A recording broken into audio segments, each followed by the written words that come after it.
On est live? Parfait. On attend un petit moment le temps que les autres arrivent. 2 minutes. On peut en profiter pour avant on lance un petit sondage. Je vais partager un QR code. Je vous invite à le scanner. Hop.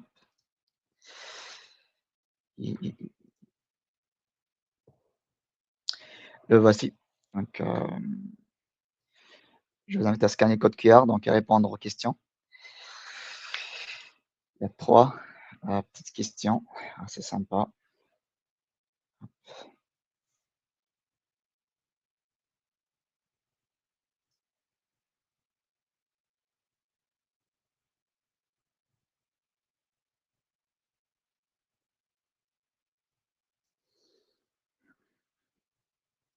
Salut. Vous voyez mon écran là? Je crois que oui. Là, c'est bon.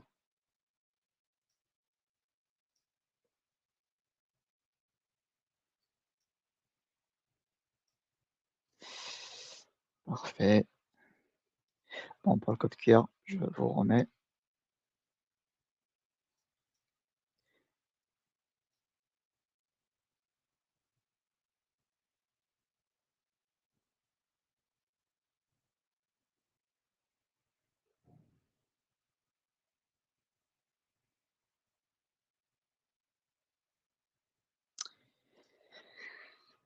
OK, OK, on commence. Donc, je vais me présenter très rapidement. Donc, c'est Smaïl Onas. Je suis ingénieur en informatique avec un peu plus de 6 ans d'expérience en tant que développeur full stack. Actuellement, je suis chez Carrefour. Et aujourd'hui, on se retrouve avec un sujet passionnant, un sujet très intéressant. On va parler de l'approche clean architecture dans un contexte d'un projet Angular qui utilise NGRX. Voilà, donc sans trop tarder, donc le plan du talk, ce sera comme suit. On va commencer par une petite intro. On va parler en quelques mots de la cleanarchie, c'est quoi et le pourquoi. On verra un petit overview de l'application démo, notre cas pratique d'aujourd'hui. Ensuite, on va plonger dans la solution technique. On verra les différents choix techniques, la structure du projet et quelques aspects de la clean architecture. On verra l'aspect testing, qui est un aspect très important. C'est l'un des gros avantages de cette approche-là. Et on aura une petite session de live coding. On va coder ensemble un cas d'usage. On va voir à quoi ressemble cette architecture en vrai. Et on termine avec une petite session de questions-réponses. Si vous avez des questions, n'hésitez pas à les poser dans le chat. On va essayer d'en répondre à la fin. Euh, voilà, voilà. Donc, c'est quoi la clean architecture? Donc, dans les applications, quand il devient complexe, on peut se retrouver facilement avec un code fortement couplé, un code difficile à maintenir et faire évoluer. Donc, d'où l'intérêt d'une telle approche, de l'approche clean architecture. Elle s'appelle aussi architecture use case. Donc, elle est connue aussi par ce nom-là. Et on peut la définir en tant que approche de conception logicielle qui apporte une vision une organisation claire du code pour le rendre maintenable, testable et évolutif. Comme ça, d'une manière très abstraite.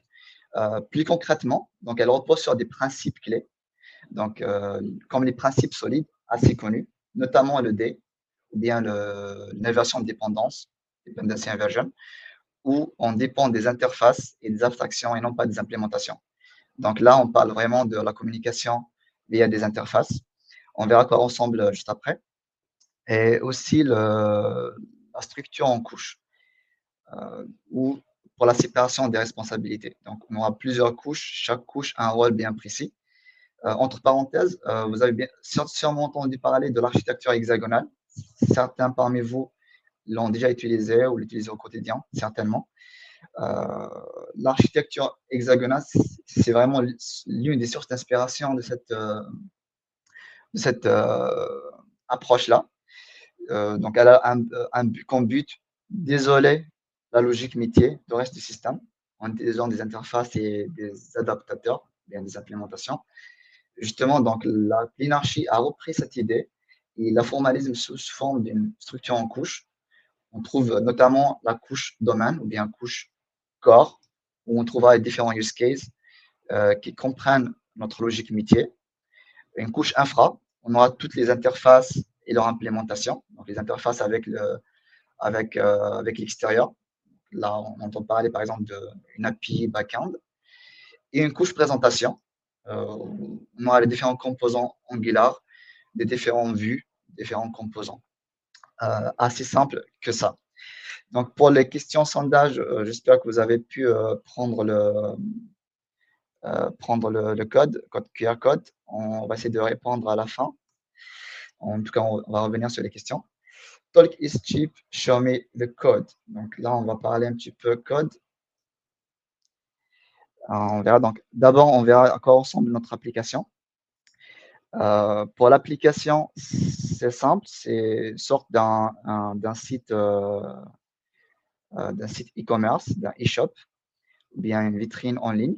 Donc, elle présente des articles avec une photo, un titre, le prix de chaque produit.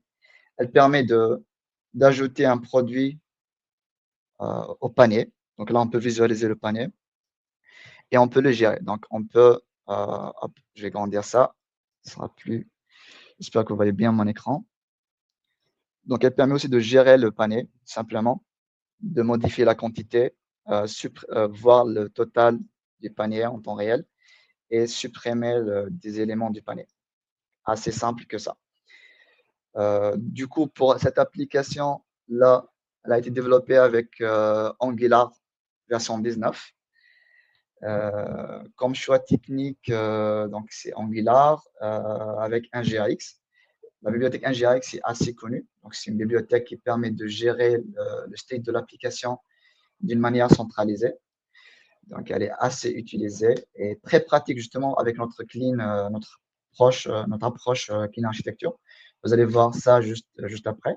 On va essayer de faire un petit récap, un petit rappel de fonctionnement de NGRX. Ce sera bien l'occasion. Et pour les tests unitaires, j'utilise Jest. Et là, pour les composants graphiques, c'est avec Angular Material. Voilà. Donc, on passe au code. On verra la structure du projet. Donc, pour le projet, je vais essayer de vous mettre le lien vers le projet GitHub. Ce sera sur GitHub, sur mon profil GitHub. C'est un projet public. Je viens de le rendre public.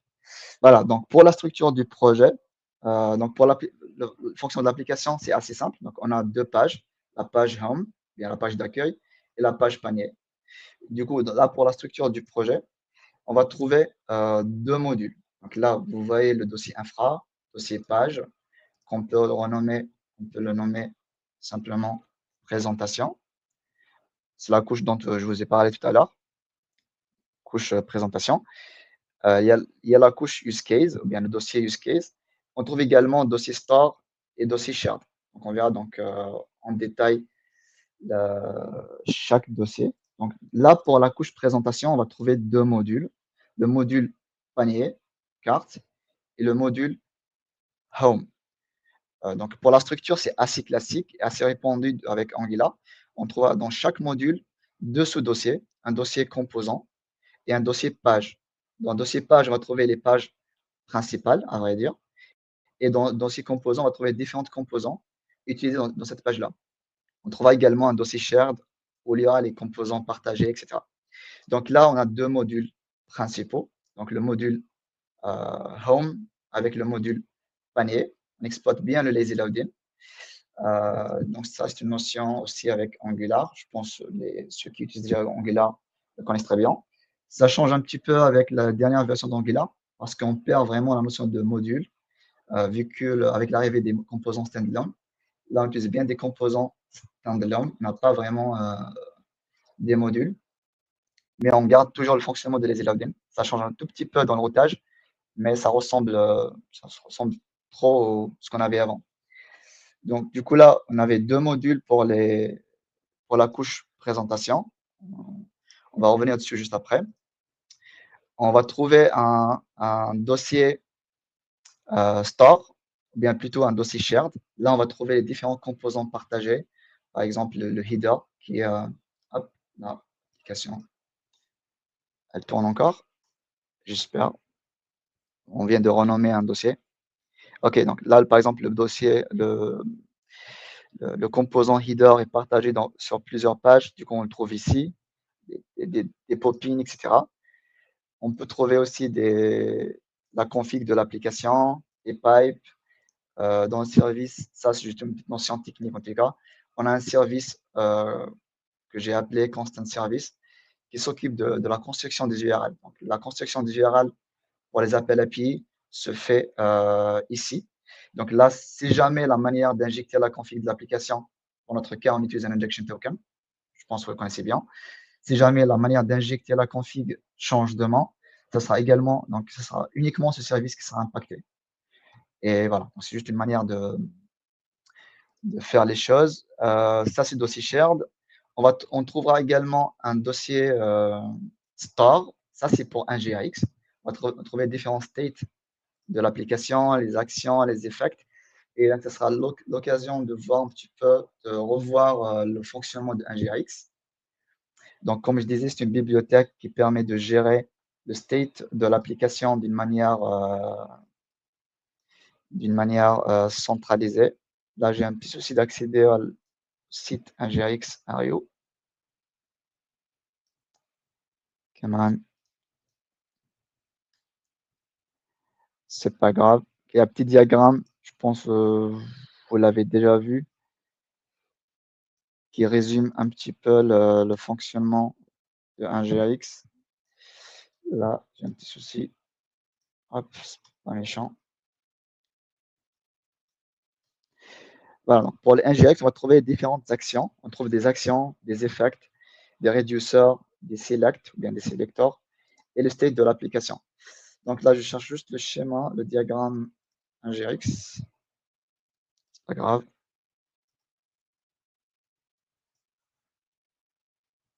On trouve une image. OK, c'est ça. Hop.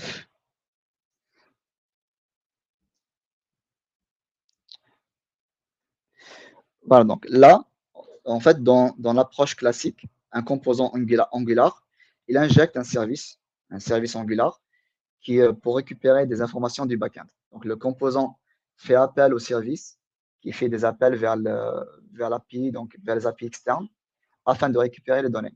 Ça, c'est l'approche classique. Avec NGRX, ça change. On aura ce diagramme-là avec les différents objets NGRX. Donc, NGRX, ça implémente le pattern Redux, ainsi qu'on est aussi. Donc, en plus de composants et du service Angular, on va trouver ce qu'on appelle des actions, des effects, des reducers et des selectors, plus le state de l'application. On verra donc de près de quoi s'agit-il. Donc, du coup, là, le composant, au lieu qu'il fait appel au service, il va faire des actions, bien, il va dispatcher des actions. Les actions NGRX seront interceptées par des effects, sont des effects NGRX. C'est l'effect qui va injecter le service, donc le service Angular, afin de récupérer les données du backend. Et en retour, il va faire un appel vers une autre action, ou il va dispatcher une autre action. Vous voyez là, donc le sens est bidirectionnel. Cette action-là, elle sera interceptée plutôt par un reducer qui s'occupe de modifier le state. C'est uniquement les reducers qui modifient le state de l'application. Et là, donc le composant, pour récupérer l'information, il va faire des selects pour récupérer les informations d'une manière asynchrone. Donc là, pour notre cas, pour notre approche Kinarchi, ça va changer un tout petit peu. Ce n'est pas l'effect qui va utiliser le service, il va utiliser ce qu'on appelle des use cases. On verra après juste le dossier use case et de quoi s'agit-il. Du coup, là, on verra à quoi ressemble. On a bien notre DevTool mis en place. Si on clique sur le bouton, prenons cet exemple-là, si on clique sur le bouton ajouter au panier, cette action-là, on va déclencher une action, acte carte. Donc là, on peut voir notre state. Pour le state, c'est simple. On a donc un objet panier avec les différentes entités, les éléments du panier. Pour le moment, on a donc un tableau, on a rien, on a un tableau vide. Et on a plus de ça, un attribut ou bien une propriété pour dire est-ce qu'on est en train de charger la donnée ou bien pour savoir est-ce qu'il y avait une erreur ou pas. Donc, cette action-là, add_to_cart, donc elle fait rien pour le moment. Donc, par rapport au state, elle change uniquement l'attribut isLoading. Elle le met à true. Et donc là, on va faire appel au backend. On va récupérer la liste des produits. Si tout va bien, donc dans notre cas, on a eu un 200, on a récupéré la liste des articles. Et entre parenthèses, donc là, on fait appel à une fake API pour récupérer les articles. Ça va déclencher une autre action, s'appelle add_to_cart success. Et cette action-là, donc elle sera interceptée par un reducer qui va modifier le state. Donc, on voit là qu'on a rajouté des éléments dans le state. On a rajouté plutôt l'article dans le panier. Et au niveau du composant, on fait des selects afin de récupérer la liste des items, bien la liste des produits. Dans le code, on a bien ces actions-là, add_to_cart, qui sera intercepté, comme je disais, par un effect. Cet effect-là, il va utiliser un use case afin, donc on verra donc de quoi s'agit-il, afin de récupérer, afin de faire l'action côté serveur. Et si jamais tout va bien, donc on va appeler une autre action qui est add_to_cart success. S'il y avait un problème, on va appeler l'action add_to_cart failed pour faire le traitement adéquat. Donc ça, c'est par rapport à un GRX. Si vous avez d'autres questions, n'hésitez pas à les poser. Là, il y a une petite notion dans le state. On utilise ce qu'on appelle entity adapter, un GRX. Ça, c'est très pratique, car dans notre state, si jamais on souhaite ajouter un élément dans la liste des éléments, on n'a qu'à appeler upsert1, update1 pour l'update, remove1 par exemple pour la suppression. Donc, il y a pas mal de fonctionnalités préexistantes qui facilitent le traitement dans les reducers. Donc, comme je disais, petit récap. Donc, l'action add_to_cart sera interceptée par un effect, va faire l'appel au serveur. Si jamais tout va bien, donc elle va appeler add_to_cart success en passant les bons paramètres. Add_to_cart success, elle sera interceptée plutôt par un reducer. Cette reducer, elle va modifier le state. Et de l'autre côté, dans la couche présentation, dans le composant Angular, on a bien page checkout. Là, on va faire un select afin de récupérer la liste des éléments d'une manière asynchrone. Donc, à chaque fois, on insère un élément, à chaque fois, on modifie un élément dans le panier, elle sera donc automatiquement récupérée et affichée dans cette page. Donc, ça, c'est pour le fonctionnement de NGRX. Donc, d'où ce dossier-là, store. On va trouver différents states et différentes actions NGRX. Et on arrive à notre dossier use case. Avant use case, on a ce dossier-là, infra. Donc, vous vous rappelez bien de, quand je disais, un dossier infra, on aura les différentes interfaces et les implémentations. Du coup, là, dans le dossier infra, on va trouver une interface pour les produits, pour la question des produits, une autre interface pour la gestion du panier. J'ai un petit schéma ici à vous montrer. Hop. Voilà. Donc là, pour notre cas, pour notre petite application, on peut distinguer deux use cases pour le moment. Un use case, donc là, ça va permettre de comprendre de quoi s'agit-il quand on dit use case. Un use case pour récupérer la liste des produits, la liste des articles dans la page Home. Et un autre use case pour gérer le panier. Donc, ce use case-là, j'ai appelé getProductList use case. Le nom est assez parlant. Il récupère la liste des produits. Il va implémenter, plutôt, il va utiliser un service qui s'appelle Product Service, qui va implémenter une interface. Donc là, dans l'interface, vous voyez bien, j'espère que vous voyez bien mon IDE. Sinon, je peux zoomer un tout petit peu. OK. Donc, dans l'interface, j'ai appelé Product Gateway. On a une seule opération. Donc, elle nous retourne une liste des produits, liste des products DTO. Donc, souvenez bien de ce nom-là. Donc, là, on récupère, c'est la réponse du backend. Donc, une liste des produits. Elle sera implémentée par un service, ce product service. Donc, ce service va implémenter cette opération-là. Il va utiliser le service, le HTTP client afin de récupérer les données du backend. Donc là, je reviens vers notre schéma. Excusez-moi, je pars un petit peu dans tous les sens. Donc, on a un use case qui va utiliser un service. Ce service-là, il implémente une interface. Donc, vous voyez bien, dans le use case, on ne va pas déclarer le service lui-même, on va déclarer plutôt l'interface, d'où le concept de l'inversion de dépendance. Et donc, vous voyez, donc, c'est quoi l'intérêt juste après. Et un autre use case que j'ai appelé getCart use case, il utilise un autre service qui s'appelle cart service, qui implémente une interface cart gateway avec plusieurs opérations. Donc là, on a une méthode pour récupérer les éléments du panier, une autre méthode pour ajouter un élément au panier, pour modifier la quantité ou bien pour supprimer un élément du panier.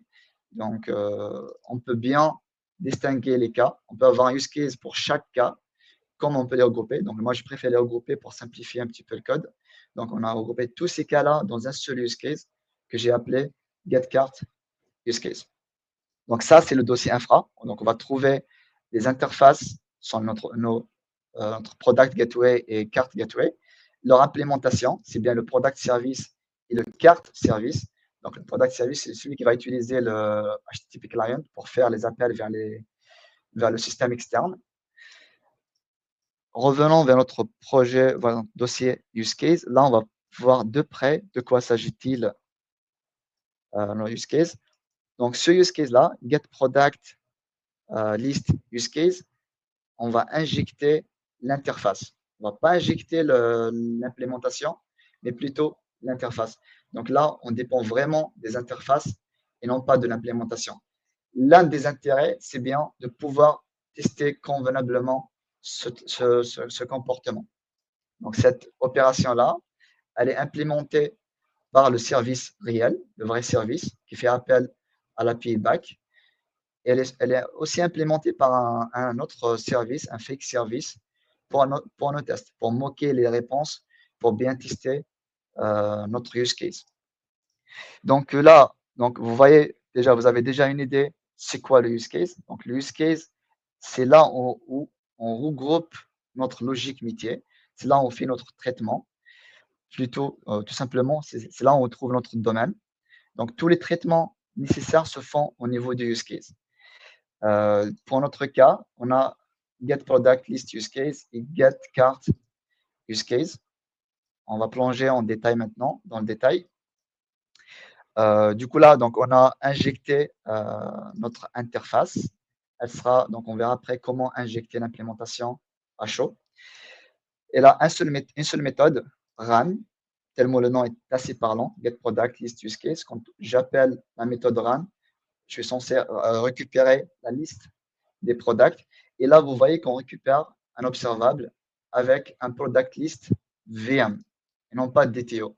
Ça, c'est le concept de VO model, qui est une sorte d'une couche intermédiaire entre notre domaine et la couche et la vue.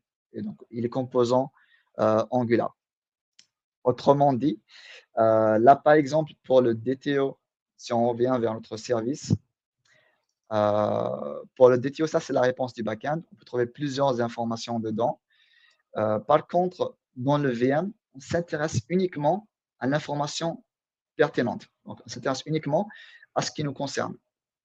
Dans le VM, on va trouver donc l'information nécessaire pour l'affichage. Là, par exemple, dans DTO, on trouve plusieurs informations, le titre, le prix, une description, le rating, etc. Par contre, pour notre cas, on affiche uniquement l'image, le titre et le prix. Du coup, dans le view model, on va trouver uniquement ces informations-là. En plus de ça, donc, tous les traitements qu'on fait donc, se font au niveau du use case. Donc, s'il y avait une transformation préalable, s'il y avait un calcul qu'on doit faire, une règle de gestion à appliquer, on l'applique bien évidemment dans le use case. Donc, dans le view model, on trouve déjà l'information prête à l'emploi. on l'affiche directement. D'ailleurs, dans la couche présentation, au niveau du composant Angular, on utilise directement le view model. On va pas trouver, on trouve quasiment aucun traitement au niveau des composants, vu qu'on a de l'information déjà prête à utiliser. Donc là, on va récupérer une liste des product VM qu'on va itérer dessus pour les afficher avec les informations nécessaires déjà là. Là, il y a une petite notion, pour l'affichage différé. Ça a été introduit récemment avec les dernières versions d'Angular. Ça, c'est l'affichage différé. Je vous montre à quoi ressemble. Hop. Du coup, là, donc on affiche, on récupère des images, comme vous voyez ici. Si je scroll, il récupère au fur et à mesure les images. Donc, ça, c'est une optimisation. Donc, on peut faire une directive qui peut faire ce genre de traitement, ce genre de comportement. Mais ça, c'est implémenté nativement avec les dernières versions. Donc, tant que le composant, ou bien la carte produit n'est pas visible, on ne récupère pas l'image. C'est une sorte d'optimisation. Elle est assez intéressante d'ailleurs. Donc là, l'idée, donc le use case, il va regrouper ou bien la logique métier sera bien centralisée au niveau du use case. Tous les traitements, toutes les règles de gestion, les règles du métier, elles seront là. Donc, elles sont bien dans les use cases. On va produire un view model qui sera prêt à afficher. Donc, au niveau du composant, il n'y aura pas de traitement. Tout traitement doit être ici, au niveau du use case. Et là, si on teste bien notre use case, on arrive à bien tester le comportement de l'application. C'est ça l'idée, de pouvoir bien tester l'application. Donc, si on arrive à tester ce use case-là, c'est de TypeScript, donc c'est pas forcément de Angular, c'est là où on centralise notre logique métier. Donc, demain, si on change de framework, on va préserver une grosse partie du traitement de l'application. Donc, toute l'idée, elle est là. On verra juste après donc, dans les tests de quoi s'agit-il. Du coup, là, donc, au niveau du use case, on dépend des interfaces. Cette interface elle sera implémentée de plusieurs manières. Une vraie implémentation qui communique avec le back-end et notre implémentation pour nos tests. On peut avoir d'autres cas d'usage, d'autres implémentations selon le contexte de l'application. Du coup, là, qu'est-ce qu'on fait quand on appelle la méthode run? C'est bien le cas au niveau du composant. On injecte le use case et à l'initialisation, on va appeler la méthode run. Dans la méthode run, ça, donc pour le view model, il y a une petite notion. C'est pas forcément obligatoire, mais c'est juste là, on a encore un statut pour indiquer est-ce qu'on est en train de charger la liste des produits, il y avait une erreur, ou bien est-ce qu'on a bien réussi à récupérer la liste des items. Sachant qu'on peut bien utiliser le state qu'on a vu tout à l'heure, le state de 1GAX, pour savoir ces états-là.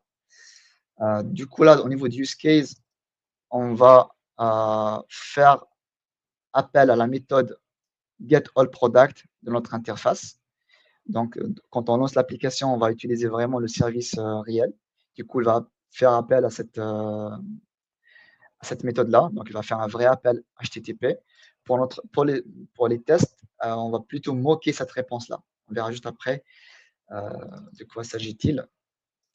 Dans la méthode, du coup, on va faire l'appel. Si on arrive bien à récupérer une réponse, on va générer notre view model. Donc là, il y a une petite transformation, pas trop complexe, plutôt un passage plat. Mais dans certains cas, on fait un traitement supplémentaire. On fait un calcul supplémentaire. Par exemple, pour le prix, si jamais on souhaite faire un affichage, par exemple, garder 3 chiffres ou bien 2 chiffres dans le décimal, on peut le faire au niveau du use case. Si un traitement, par exemple, un prix par rapport aux réductions qu'on a reçues du back-end, on peut le faire ici, au niveau du front, si jamais on prévoit de faire ça au niveau du front. Et si jamais il y a une erreur, on génère un VM avec le statut error. Et côté affichage, on va faire juste un switch case. Par rapport au type, on aura l'affichage adéquat. Si jamais on charge, on affiche cette carte-là de chargement. Voilà, pour indiquer qu'on est en train de charger les données. Si jamais il y avait une erreur, on peut avoir un affichage particulier. Et si jamais on arrive bien à récupérer la liste, on va itérer sur la liste des produits et afficher les cartes product. Assez simple que ça. Donc, c'est ça la notion de use case. Donc, j'espère que vous avez bien compris ce que je peux zoomer un petit peu. Oui, désolé. Peut-être un peu mieux. Ouais.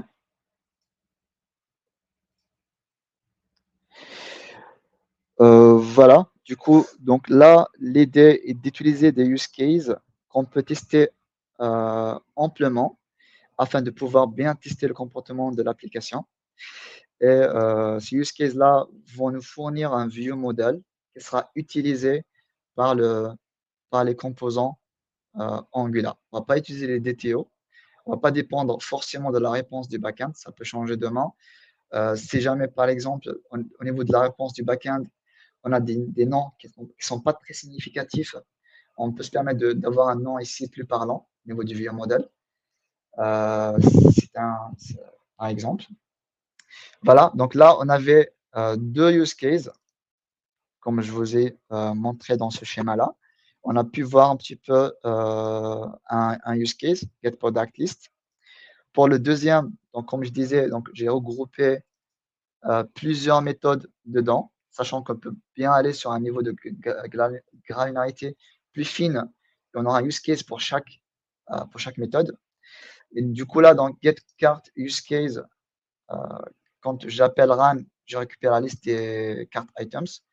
Quand j'appelle add item cart to cart, je vais ajouter l'élément au panier. Là, par exemple, on voit qu'il y avait une petite règle ici.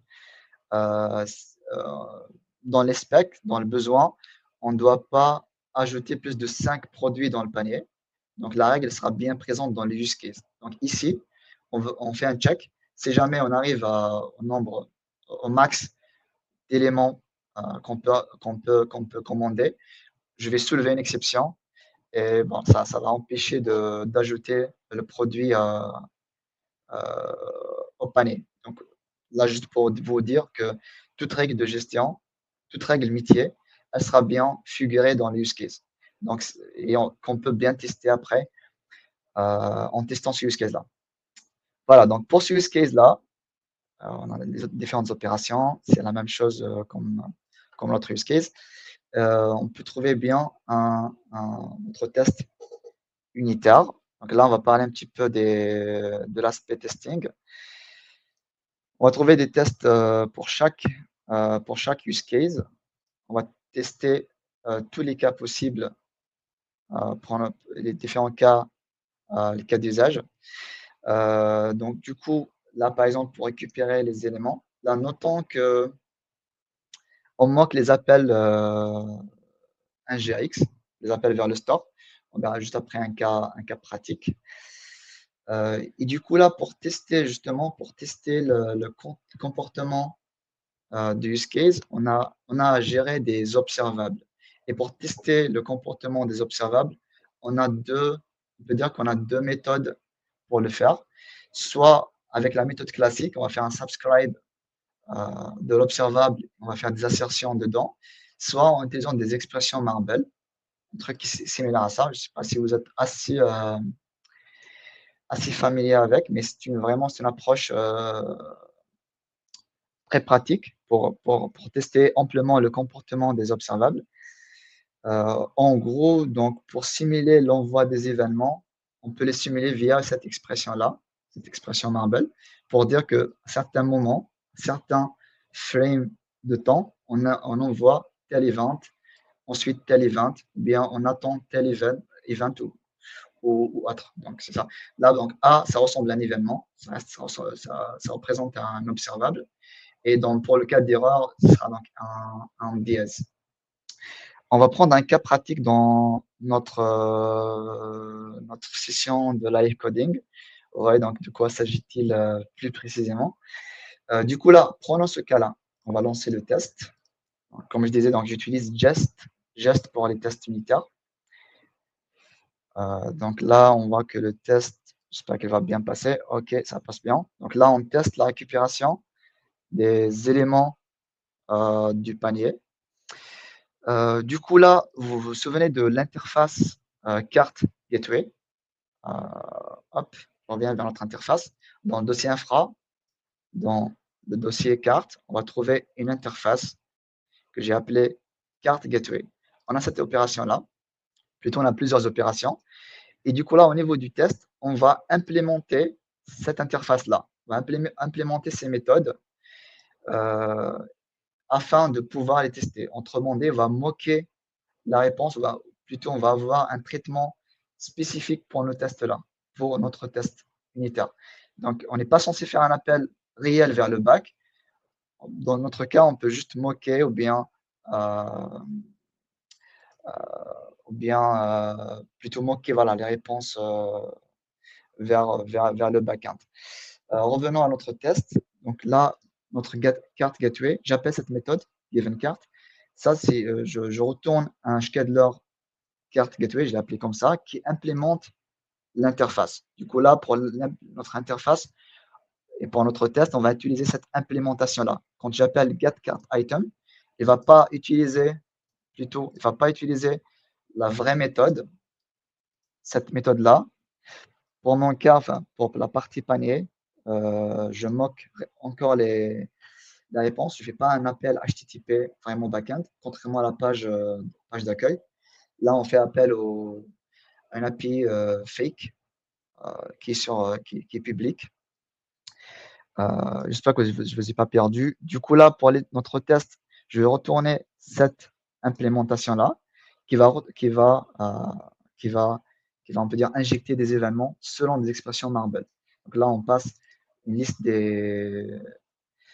d'objets.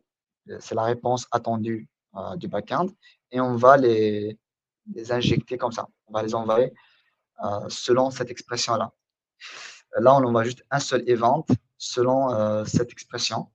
Donc, on peut débugger ensemble si vous voulez. Du coup, revenons vers notre test. Donc là, pour notre test, voilà. Donc là, je vais fournir cette interface-là afin de construire notre use case. Donc, je ne vais pas utiliser l'interface ou bien l'implémentation réelle. Je vais utiliser une implémentation dédiée pour les tests unitaires. Je vais injecter également le store. Store aussi, donc je le moque au niveau des tests unitaires. Et là, on a bien notre use case instancié, getCart use case. Pour ce cas-là, je vais tester la récupération des éléments du panier. Donc, quand j'appelle run, je suis censé avoir un observable avec mon view model ici. Et là, je vais faire un check pour savoir la réponse attendue. Pour notre cas, je suis censé recevoir deux événements, un événement A et un événement B, si on peut dire ça. Un événement A avec cet objet-là. Donc, ce sera donc un simple objet avec un statut loading. Ça, c'est le traitement qu'on a prévu. Et un deuxième, juste après, un deuxième événement, bien un deuxième observable, avec la liste des éléments. La liste des éléments qu'on a passé dans notre fake service. Voilà. Donc, ça, c'est pour ce cas-là. Donc, comme je disais, pour les réponses vers bien, les interactions avec le store, c'est aussi donc moqué. Là, par exemple, c'est jamais pour tester la règle, on n'est pas censé dépasser 5 éléments du panier. Là, je vais moquer ou bien je vais supposer que j'ai ces articles-là dans le store. J'ai déjà 5 éléments dans le panier. C'est-à-dire quand j'appelle le select, vous vous souvenez bien de select qu'on fait au niveau des composants, je retourne cette liste d'éléments afin de pouvoir tester justement notre règle métier. Donc là, j'essaie d'ajouter un nouvel élément au panier. J'appelle bien donc la méthode useCase add item to cart. Et pour ce cas-là, j'attends à recevoir une erreur, donc tout simplement, disant qu'on a atteint le nombre maximal autorisé. Voilà, très rapidement sur le use case. J'espère qu'on est bien dans les temps. On déborde un tout petit peu. Du coup, là, pour qu'elle soit plus claire, peut-être, on va prendre un cas, un cas d'usage. Ici, au niveau du panier, on a un résumé de panier. Pour le moment, c'est assez simple. On affiche uniquement le total du panier. Plus tard, ça peut évoluer. On peut afficher d'autres détails, et le total hors taxe, le total TTC, etc. On va essayer d'ajouter un nouveau use case qui s'occupe de faire ça, donc qui va récupérer les informations du panier. Donc là, je vais dupliquer, hop, on va aller sur le dossier use case. Je ferme tout ça. Je vais dupliquer un use case. Je vais appeler cart resume, get cart resume, hop. Et dans cart resume, on peut ajouter un view cart resume view model. Donc là, juste une petite remarque, ça c'est une implémentation typique de la clean archi, pas forcément la meilleure implémentation, pas forcément la vraie implémentation. Il n'y a pas une vraie implémentation, c'est juste un cas pratique de cette approche-là. Là, par exemple, pour la structure, on peut penser à avoir un dossier dédié pour le view model. On peut l'appeler, par exemple, au lieu d'appeler use case, on peut l'appeler core. Et dans core, on va trouver un dossier use case, on va trouver un autre dossier, un sous-dossier modèle, par exemple, où on trouvera les différents view modèles qui peuvent être partagés même par plusieurs use cases. Et là, dans ce view model, on va avoir tout simplement un seul champ avec un de type number pour le total. Donc ça, c'est bien notre view model. Pour les tests, je vais supprimer tout ça. Je vais mettre ça en commentaire. Je vais supprimer tous les autres cas.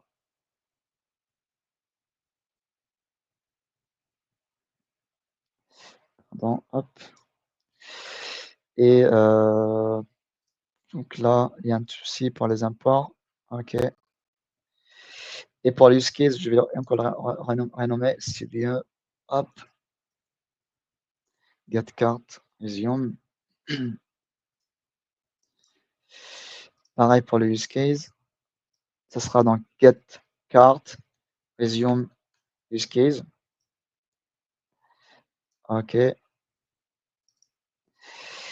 ici, on n'aura pas toutes ces méthodes-là. On n'aura qu'une seule méthode run. On peut changer de nom également. On peut l'appeler get cart resume. Là, je vais pour le moment retourner un observable vide.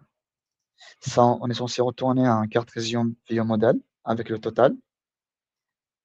À chaque fois, plutôt un observable, parce que ça peut changer d'une manière dynamique. Là, on a un petit souci d'import. OK, hop. Voilà, donc là, on vient de créer notre use case, get cart resume. Là, on est censé commencer par les tests, mais je ne vais pas le faire. Donc, je vais injecter le use case. Ensuite, on va implémenter le test.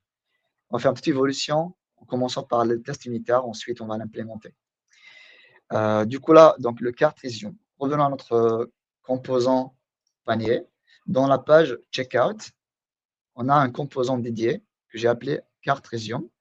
Dans ce composant-là, j'injecte une liste des items. Et à chaque changement, on va faire un calcul pour calculer le total. C'est assez simple, un simple reduce pour calculer le total. Donc ça va changer. On ne va plus passer la liste des items comme input. On va plutôt utiliser notre use case. Donc là, je ne vais pas utiliser le store. Pardon, pas ici. Dans le composant en question, dans cart resume. OK, on n'a pas de constructeur. Là, je vais injecter notre use case.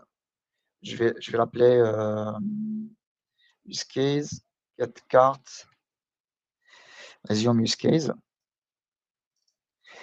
On n'aura plus besoin de passer les éléments en input parce qu'on va baser sur notre state ngrx.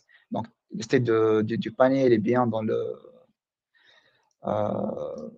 il est bien donc dans notre state. Du coup, on n'a pas besoin à chaque fois de passer ça en input. On peut faire un simple select, ou bien dans notre cas, on va faire appel à notre use case. Du coup, là, on n'a plus besoin aussi de ça. On va implémenter plutôt en init. Et dans initialisation, je vais appeler. Là, donc, ce ne sera pas total, ça sera plutôt ce sera pas un number, ça sera plutôt un view model, qui sera donc carte resume view model, plutôt un observable de type view model. On ne va pas initialiser. Au moment de l'initialisation du composant, on va appeler use case. Donc, this use case run. Voilà.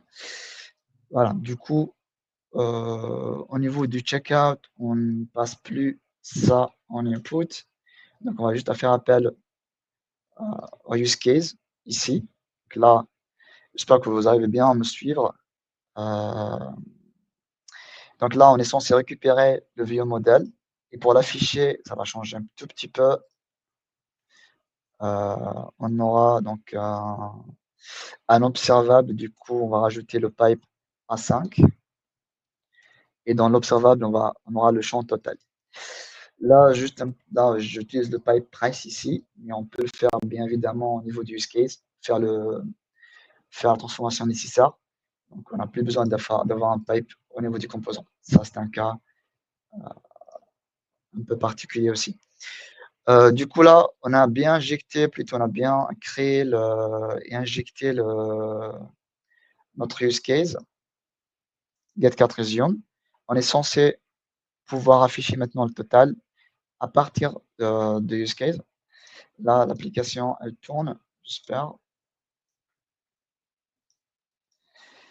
Ah, ok. Et là, on a un petit souci.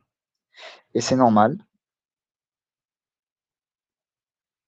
Hop, pardon. Hop. Là, donc, comme vous voyez, on n'arrive pas à injecter le carte resume use case.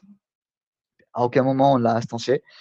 D'où l'intérêt, justement, de ce use case provider. Dans le dossier use case, on a des dossiers, sous-dossiers pour chaque cas d'usage. Et on a aussi un use case provider pour injecter ce use case-là. Donc là, on vient de créer un nouvel use case qui est getCart resume use case. Ce use case-là, hop, utilise uniquement le star. Hop. Donc là, on n'a pas d'interface à injecter, à implémenter. Donc là, getCartResume use case.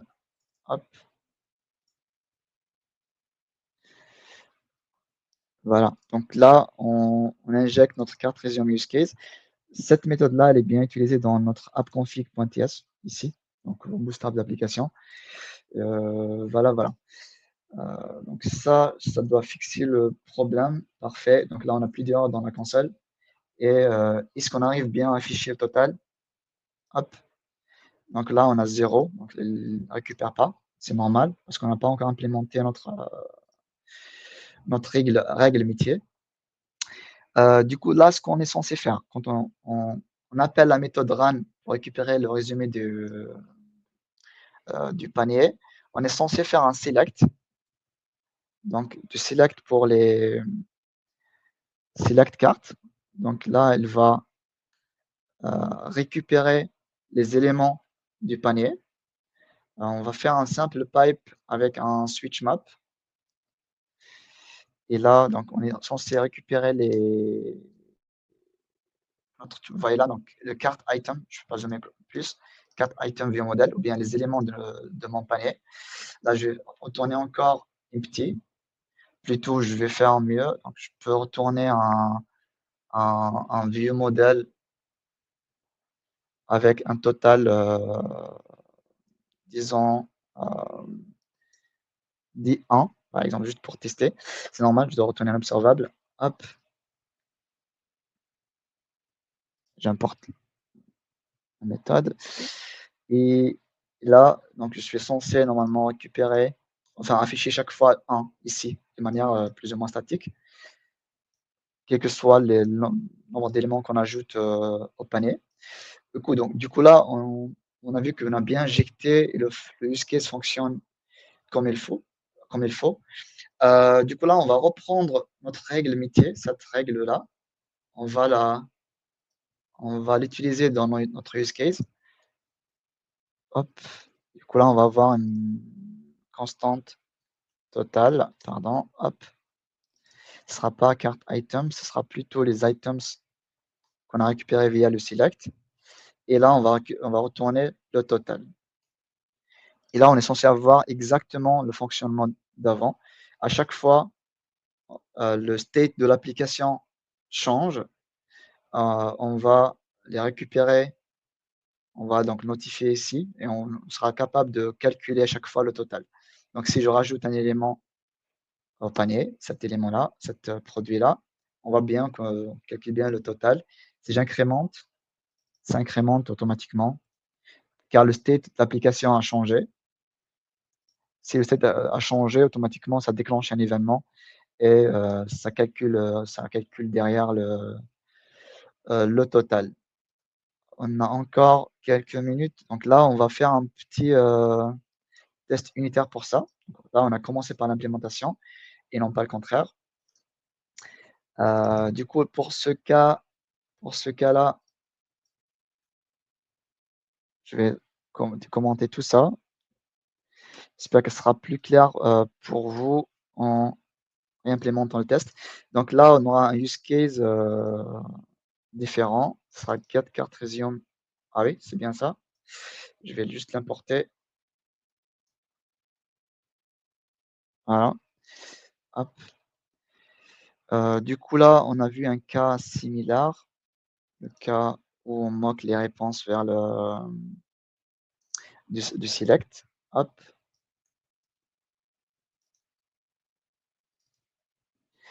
Voilà, donc là, on a instancié notre use case. Si jamais on fait un select du store, hop, qu'est-ce qui se passe là? Hop. Là, j'ai deux éléments dans le panier. Donc, si jamais j'appelle use case run, donc je suis censé calculer le total ou bien retourner un vieux modèle avec le total dedans. À chaque fois, donc cette state-là change, ça déclenche le run derrière, et ça recalcule le total. Du coup là, j'ai appelé la méthode run et j'attends à recevoir un seul événement A avec la valeur attendue. Ça sera donc un total avec là, donc on a 10 plus 20, ça sera 30.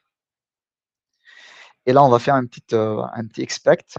On s'attend bien à avoir 7 expected values, bien value, suite à l'appel de la méthode. Donc, ce sera donc un seul événement avec cette valeur-là. Si je lance le test unitaire, hop,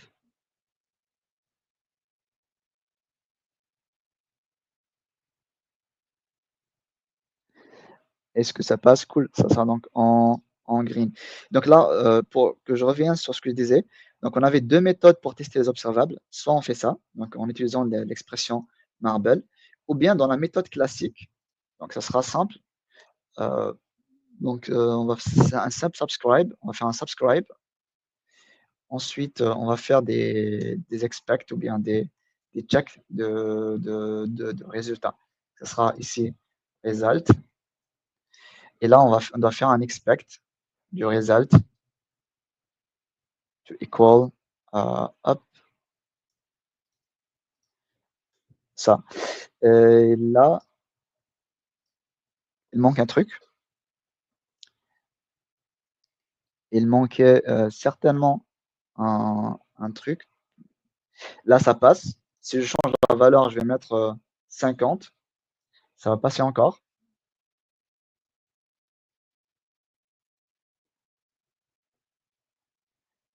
C'est génial. Pourquoi ça passe? Parce que tout simplement, on ne rentre pas ici. On ne fait pas ce check-là. Il manque un truc. On peut bien vérifier ça. Si on fait un simple breakpoint ici, et je lance mon debug et rentre là, fait un check. Bon, là, hop, j'arrête ça. On n'a plus de temps. Donc, du coup, je vais aller droit au but. Donc là, il manque d'ajouter ça. Done. Ça, c'est l'approche classique. Et là, si je relance le test,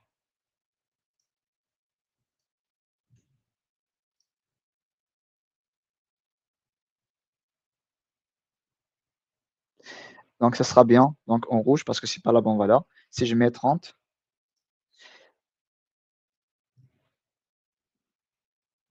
ça doit passer.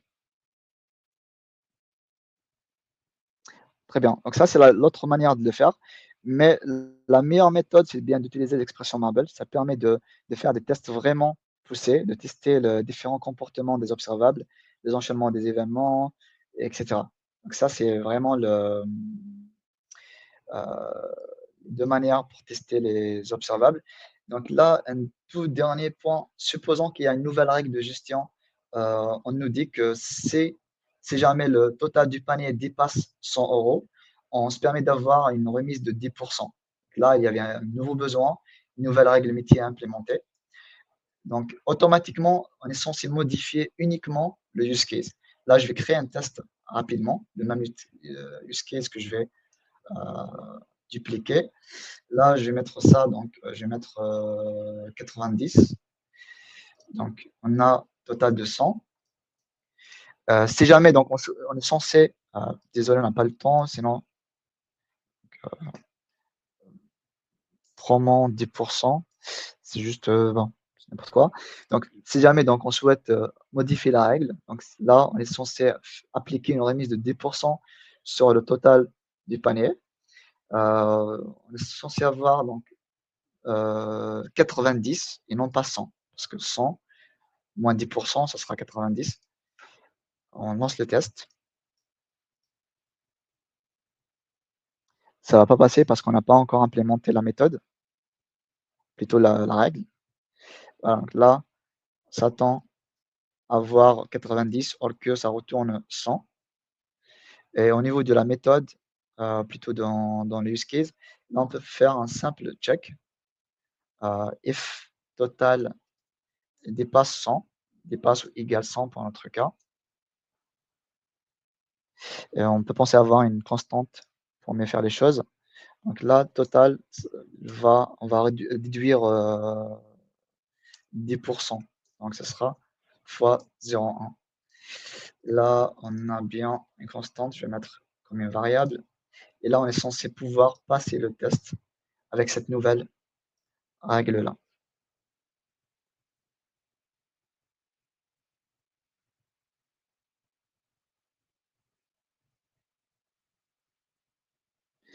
Hop, il y a un petit souci. Ah oui, il y a un truc, j'ai gardé le done, je crois. C'est pas ça.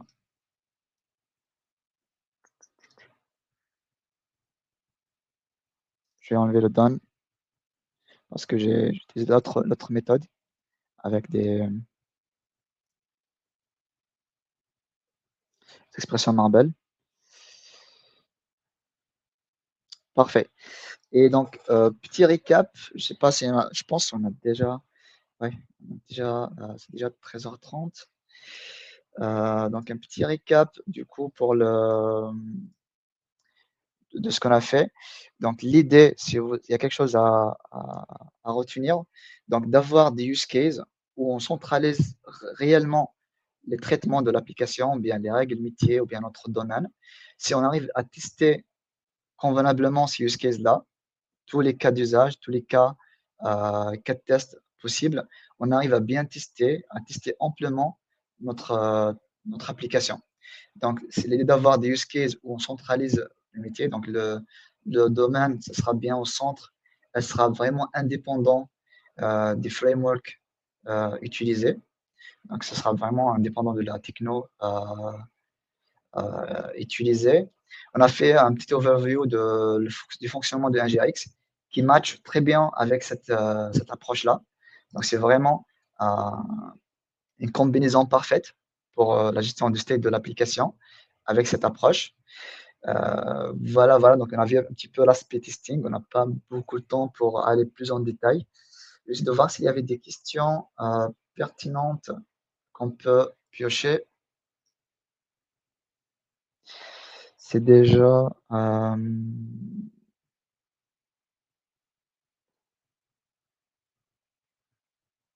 ok, donc là, je vais juste remettre le code QR code de début. Donc là, vous avez des questions, des simples 3 petites questions. Voilà. C'est juste pour voir, pour avoir une idée comment, comment vous percevez ce défi-là. Et voilà, hop. Il n'y a pas vraiment donc une réponse, il n'y a pas forcément une réponse correcte, hein. Ça dépend vraiment de l'expérience de chacun. Donc là, je sais pas si vous voyez bien le QR code. En attendant, est-ce qu'il y a des questions? J'ai pas de questions pour le moment.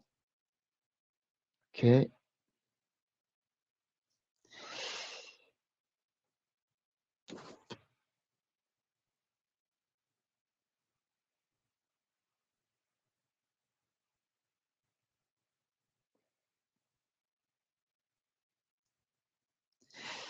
Parfait. Du coup, là, pour la première question, donc très rapidement, on va répondre juste à cette question-là. Donc, quel est le principal défi pour la clean architecture? Est-ce que c'est bien structuré sans trop complexifier? Ou bien gérer la communication, bien gérer la communication entre les différentes couches? Ou bien expliquer aux juniors pourquoi c'est utile?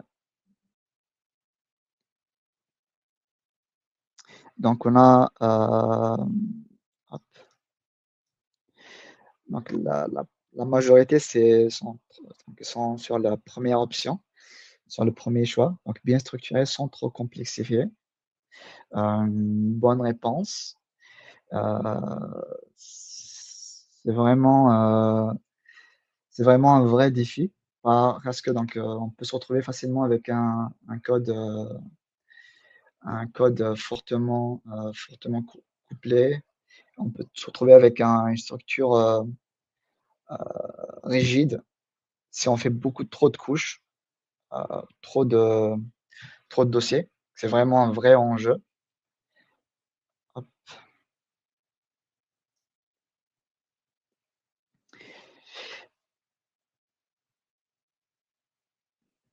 Pour la deuxième option, donc gérer la communication entre les couches, ça reste aussi un défi, une difficulté, notamment avec un GRX, avec ses spécificités d'un GRX. Et pour expliquer aux juniors pourquoi c'est utile, ça reste aussi donc, c'est juste pour ajouter une couche d'humour, à vrai dire.